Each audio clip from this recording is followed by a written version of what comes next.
Assalamualaikum warahmatullahi wabarakatuh. Ketemu lagi dengan channel Muslim Cerdas. Sahabat sekalian, yang namanya sekte kontroversi Wahabi, hobinya dari dulu hingga kini ngeyel, suka tanya dalil.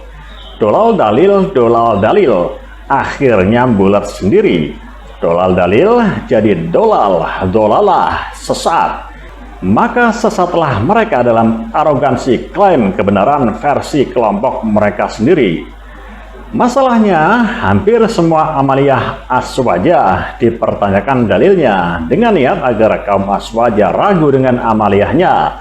Seolah-olah amaliyah aswajah tidak ada dalilnya, atau sengaja mengolok-olok bahwa amaliyah aswajah hanya sekadar mengikuti budaya dan tradisi turun-temurun, alias cuma mengikuti ajaran nenek moyang. Korban Wahabi biasanya remaja tanggung atau kaum hijrah milenial, sok hijrah dengan semangat berapi-api untuk belajar agama, namun tidak mondok atau tidak berguru dengan guru yang jelas.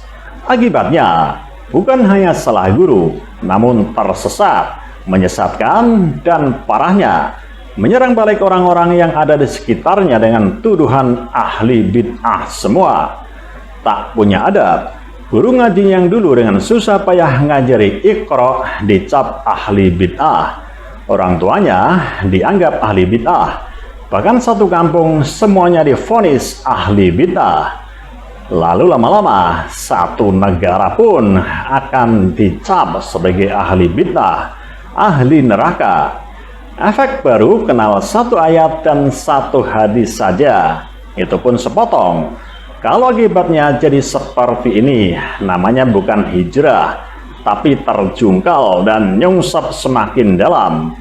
Wahabi adalah sekte yang minim ilmu alias kaum yang sedikit pemahaman. Mereka adalah sekte sempalan, pendatang baru yang tidak punya sanad sama sekali, tidak punya sanad keilmuan, dan tidak punya sanad adab. Akibatnya, mereka rendah ilmu plus miskin adab. Semua amaliyah mayoritas umat Islam yang berabad-abad turun-temurun, yang sanadnya sampai pada sahabat dan Rasulullah, mereka hantam dengan tuduhan musyrik, bid'ah hingga kafir. Bukankah mereka inilah ahli bid'ah yang sesungguhnya? Sekte baru yang cara beragamanya tidak pernah dikenal di masa Rasulullah, sahabat, dan generasi setelahnya, yakni belajar agama tanpa sanad, tanpa guru yang jelas. Rendahnya ilmu kaum Wahabi ini karena mereka belajar agama secara instan, cukup hanya membaca buku-buku terjemahan, itu pun buku impor. Belajarnya dengan satu guru ditambah fanatisme pada murabi atau taklid buta pada junjungannya, seolah apapun yang keluar dari mulut junjungannya pasti benar, dan apapun yang tidak keluar dari mulut junjungannya pasti sesat. Baru mengenal satu kebenaran, menyalahkan 1000 kebenaran yang lain. Seolah kebenaran itu hanya keluar dari kaumnya saja. Umat Islam di luar kaumnya tidak boleh benar, dan dianggap tidak akan pernah benar, alias selamanya menyimpang. Kebenaran Tuhan mereka monopoli. Apapun yang mereka lakukan seolah mewakili kebenaran dari Tuhan, Allah Azza wa Jalla.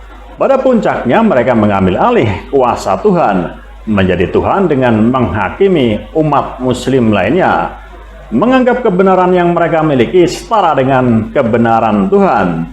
Pemahaman sempit kaum Wahabi ini sebenarnya disebabkan oleh karena tidak pernah mengenal keanekaragaman mazhab, bahkan menuduh mazhab-mazhab fikih sebagai biang kesesatan.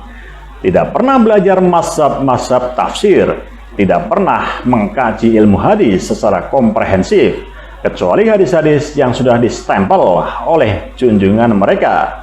Memahami agama dengan kolot, fanatiknya pol karena referensinya pas-pasan. Tokoh junjungannya ya hanya itu-itu saja. Sanad ilmunya terputus, sebab kakek moyangnya hanya berkutat pada tokoh seperti Muhammad bin Abdul Wahab, Syekh Nasruddin Al-Albani, Syekh Ibnu Taimiyah, dan Syekh Abdullah bin Baz. seluruh jamaah Wahabi mengkultuskan ulama-ulama ini.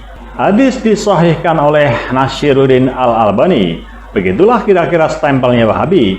Sejak kapan Al-Albani menjadi pakar hadis? Belajar di kampus mana? Atau universitas mana? Atau siapa gurunya? Sehingga Al-Albani menjelma menjadi pakar hadis atau ahli takhrij atau mushahih, sehingga mengalahkan ulama-ulama terdahulu yang keilmuannya jauh-jauh lebih tinggi dari Al-Albani.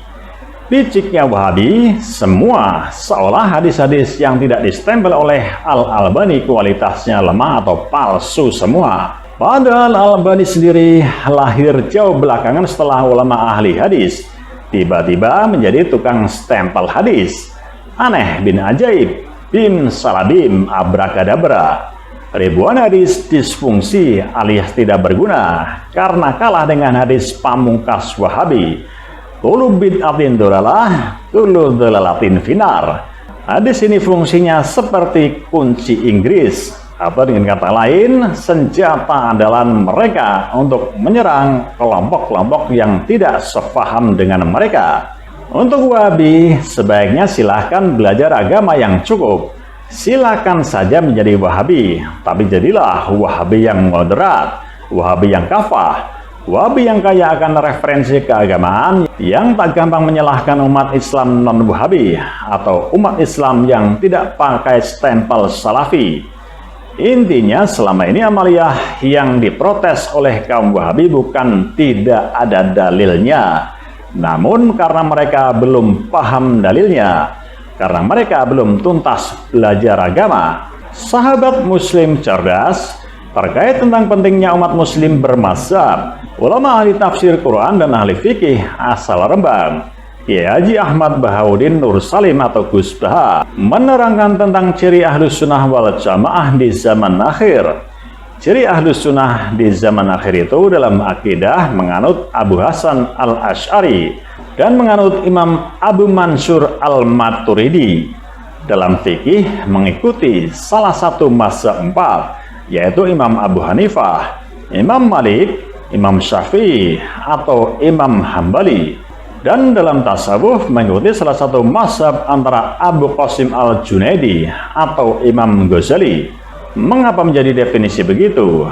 Karena dulu firqah di Arab banyak yang menentang. Itu pengertian apa? Nabi tidak pernah menjelaskan begitu. Menurut Gus Baha, umat Muslim jangan terjebak dengan ucapan mereka bahwa Nabi Shallallahu Alaihi Wasallam tidak pernah mengeluarkan definisi tentang ciri Ahlus Sunnah wal Jamaah seperti itu. Ya tentu Nabi tidak akan mengatakan seperti itu, karena di zaman Nabi belum ada Imam Ghazali, belum ada Abu Qasim Al-Junaidi. Lanjut Gus Baha. Tapi kita percaya dengan definisi seperti itu. Mengapa? Karena kita percaya bahwa aswaja itu orang yang seperti dikatakan Nabi Shallallahu Alaihi Wasallam, mana alaihil yauma wa ashabi, yaitu orang yang mengikuti perilakuku dan perilaku para sahabatku.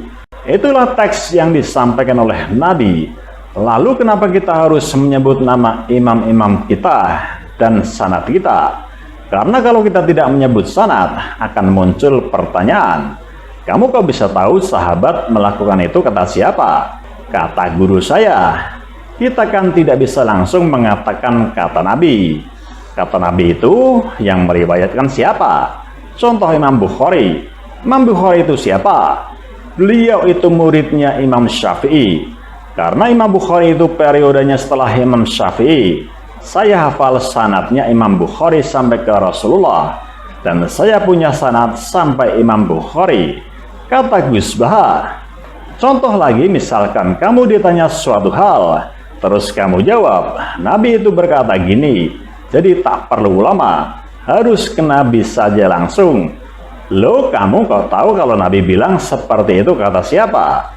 Apa kamu mau jawab lewat mimpi?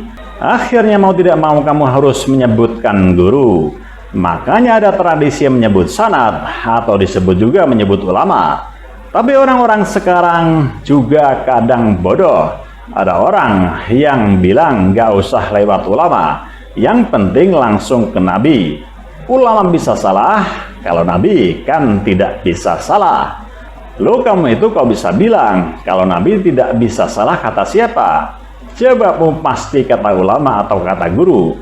Padahal katanya tidak percaya ulama. Makanya kalau bodoh jangan kebangetan. Apalagi sudah bodoh, ngacak-ngacak lagi. Dan saya juga heran dengan orang model seperti itu. Bodoh, kok bisa seperti itu, sanadnya gimana? Lanjut Gus Bah. Menurut Gus Bah, untuk mengetahui Tuhan, ada yang mengajari. Karena tidak mungkin kita mengetahui Tuhan secara langsung, melainkan diajari oleh guru. Kamu harus hafal sanad. Kalau tidak hafal, ya nitip saja tidak apa-apa. Pokoknya kata Gus Bah begitu saja. Lah ya gampang saja, akan lebih gampang sudah ada yang ahli.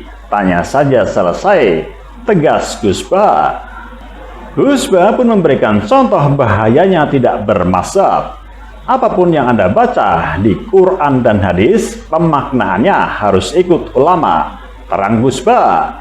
Gus Bah melanjutkan, dalil pentingnya sanad yang paling diingat adalah dawuhnya Mbah Mun. Pengertian dari firman Allah, ihdinas syiratal mustaqim, syiratal ladzina an'amta alaihim. Artinya tunjukkanlah kami jalan yang lurus, yaitu jalan orang-orang yang sudah Engkau beri nikmat kepadanya. Pertanyaannya, mengapa jalan lurus itu bukan langsung merujuk jalannya Allah? Karena kita tidak dapat meniru Allah. Contohnya Allah tidak makan, tidak tidur. Padahal manusia tidak mungkin meniru, tidak makan dan tidak tidur. Sehingga yang dapat ditiru adalah para ulama. Tegas Gus Bah. Wabillahi taufiq wal hidayah. Wassalamualaikum warahmatullahi wabarakatuh.